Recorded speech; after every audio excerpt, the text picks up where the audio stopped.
Yeah, there are two debates that I see that are easy to explain in high schools throughout the country, and specifically here at home. I've done it a couple times. So there's a major debate over what the minimum wage should be. That's one debate. And the other debate that we're having as a nation is this whole notion of redistribution. And so when I'm talking to high school students and they're hearing this in the news or hearing it at home and they have this conversation about redistribution, they call it something else, but that's what we're really talking about. And so I just give them one classic example.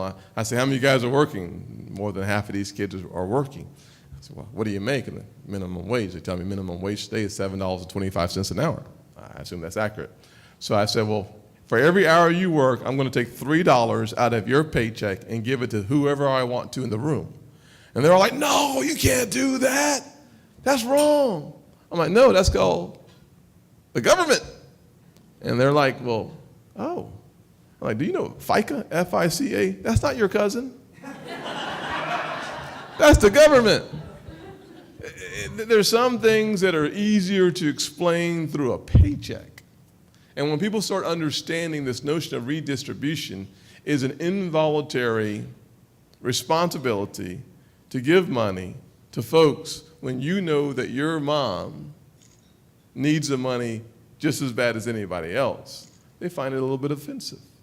And then when we talk about raising the minimum wage from $7.25 to $9, or now the new notion is taking it to $10.10. I want to see the minimum wage go up as well. I just don't want it to be done by the government. I want the minimum wage to go up because our profitability and our productivity requires it. Because if you don't, the competition will. That's the way a free market society should work. And so what I do is I talk about the fact that when you go from $7.25 an hour to $9 an hour, pick 5 friends, 1, 2, 3, this table right here. And I ask them, which one of these folks do you not want to have the entry-level opportunity to get the work skills so that they can accelerate in the market? And they're like, what do you mean?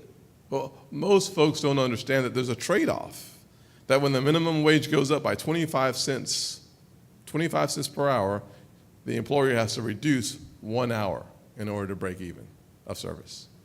And so when you start having that conversation, even with high schoolers, they're like, wow, that makes sense. Only the adults think that we can continue to print $85 billion a month, and that's okay. High schoolers figured this out pretty quickly.